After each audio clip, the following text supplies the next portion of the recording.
The Battle of Peachtree Creek was fought in Georgia on July 20, 1864, as part of the Atlanta Campaign in the American Civil War. It was the first major attack by Lt. Gen. John Bell Hood since taking command of the Confederate Army of Tennessee. The attack was against Maj. Gen. William T. Sherman's Union Army, which was perched on the doorstep of Atlanta. The main armies in the conflict were the Union Army of the Cumberland, commanded by Maj.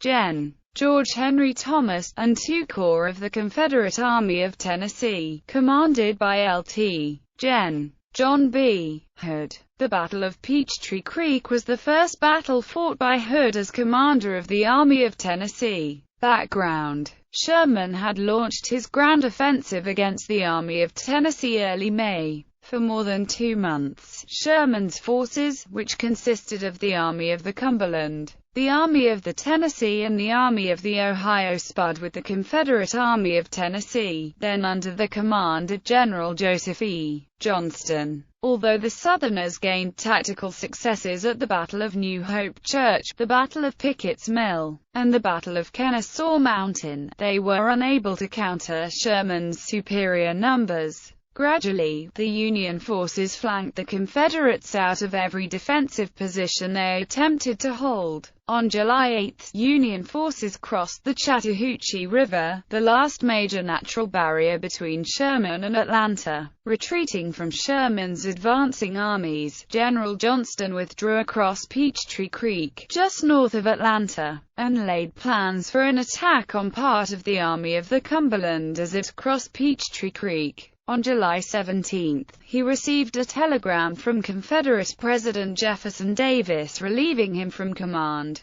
The political leadership of the Confederacy was unhappy with Johnston's lack of aggressiveness and replaced him with Hood. In contrast to Johnston's conservative tactics and conservation of manpower, Hood had a reputation for aggressive tactics and personal bravery on the battlefield. Hood took command and launched the attempted counter-offensive. On July 19, Hood learned that Sherman had split his army. Thomas's Army of the Cumberland was to advance directly towards Atlanta, while the Army of the Ohio and the Army of the Tennessee moved several miles east. Apparently an early premonition of Sherman's general strategy of cutting Confederate supply lines by destroying railroads to the east, Thomas would have to cross Peachtree Creek at several locations and would be vulnerable both while crossing and immediately after, before they could construct breastworks. Hood hoped to attack Thomas while his army was still in the process of crossing Peachtree Creek. By so doing, the Southerners hoped to fight with rough numerical parity and catch the Northern forces by surprise. Hood thus hoped to drive Thomas west, further and further away from Schofield and McPherson.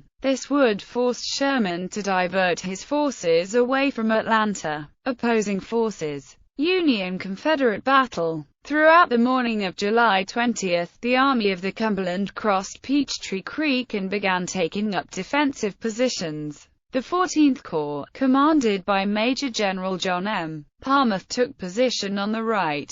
The 20th Corps, commanded by Major General Joseph Hooker, took position in the center. The left was held by a single division of the 4th Corps, as the rest of that corps had been sent to reinforce Schofield and McPherson on the east side of Atlanta. The Union forces began preparing defensive positions, but had only partially completed them by the time the Confederate attack began. The few hours between the Union crossing and the completion of defensive earthworks were a moment of opportunity for the Confederates. Hood committed 2 of his 3 corps to the attack. Hardee's corps would attack on the right, while the corps of General Alexander P. Stuart would attack on the left. Meanwhile, the corps of General Benjamin Cheatham would keep an eye on the Union forces to the east of Atlanta. Hood had wanted the attack launched at 1 o'clock, but confusion and miscommunication between Hardee and Hood prevented this from happening. Hood instructed Hardee to ensure that his right flank maintained contact with Cheatham's corps, but Cheatham began moving his forces slightly eastward. Hardee too began sidestepping to the east to maintain contact with Cheatham, while Stuart began sliding eastward as well in order to maintain contact with Hardee. It was not until 3 o'clock that this movement ceased. The Confederate attack was finally mounted at around 4 o'clock in the afternoon.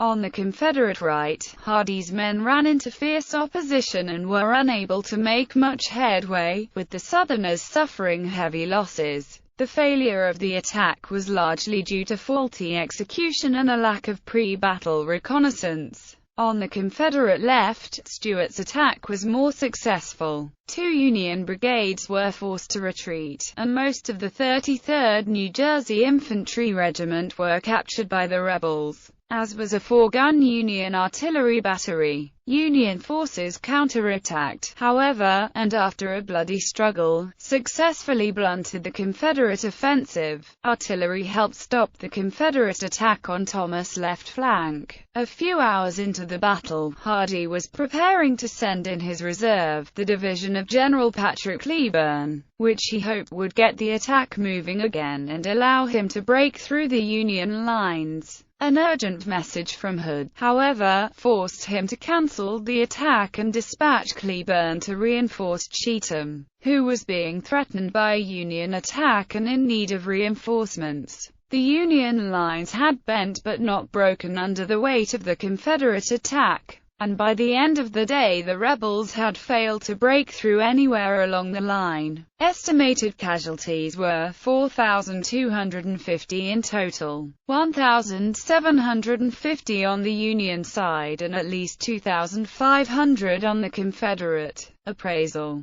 Many historians have criticized the Confederacy's tactics and execution, especially Hood's and Hardee's. Johnston, although fighting defensively, had already determined to counterattack at Peachtree Creek. In fact, the plan for striking the Army of the Cumberland as it began to cross Peachtree Creek has been attributed to him. His long rearguard retreat from Kennesaw is understandable, as Sherman used his numerical superiority in constant large-scale flanking movements. Moreover, although he had lost an enormous amount of ground, Johnston had whittled Sherman's numerical superiority from 2 to 1 down to 8 to 5. Replacing him with the brash Hood, practically on the eve of battle, has generally been regarded as a mistake. Additionally, although Hood's general plan was plausible, the Federal forces being divided, the failure of the units to be formed in position prior to the Union's crossing the river, Hardee's failure to commit his troops fully, and Hood's decision to continue the attack when he discovered he had lost his advantage, resulted in a severe and predictable defeat. Adjutant Claudius V. H. Davis of the 22nd Mississippi Regiment was awarded the Confederate Medal of Honor for his bravery during the Battle of Peachtree Creek by the Sons of Confederate Veterans. He was killed while carrying the colors and went down waving the flag. First Lieutenant Frank D. Baldwin, Company D, 19th Michigan Infantry, was awarded the Congressional Medal of Honor for gallantry at the Battle of Peachtree Creek, Georgia, July 12, 1864. Under a galling fire ahead of his own men, and singly entered the enemy's line, capturing and bringing back 2 commissioned officers, fully armed, besides a guidon of a Georgia regiment. Captain Baldwin later received a second Medal of Honor for action at McClellan's Creek, Texas, November 8, 1874. Citation: rescued, with 2 companies, 2 white girls by a voluntary attack upon Indians whose superior numbers and strong position would have warranted delay for reinforcements,